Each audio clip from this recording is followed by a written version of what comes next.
Allora vorrei che venisse qui il nostro piccolo Sfugnizzo di Catania, che però ormai è, come dire, adottato da Napoli e che canta le canzoni napoletano, e Bianca, perché ecco. Bianca, anche lei è pugliese, ma dopo l'esperienza di Capri è praticamente napoletana d'adozione. Ti va di cantare con Damiano? Assolutamente sì, per me questo è un ringraziamento alla Campania che mi ha ospitata, mi ha veramente adottata e a tutte le belle emozioni che mi avete regalato. Grazie.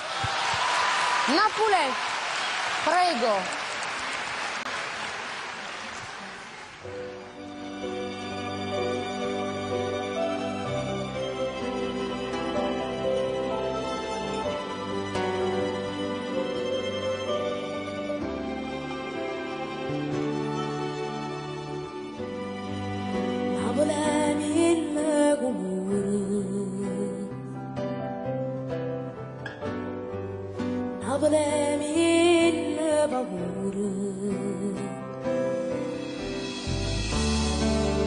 Una voce del creatore che sogna piano piano e tu sai che non si sa.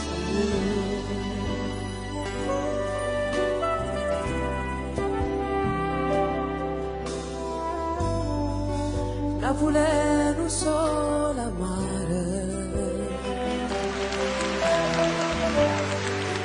Napoli adoro il mare.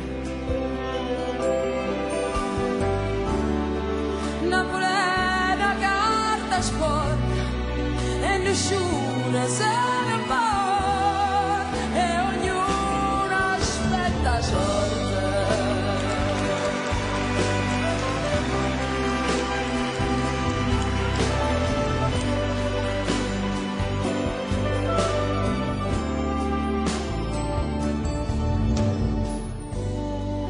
Napoli è una camminata,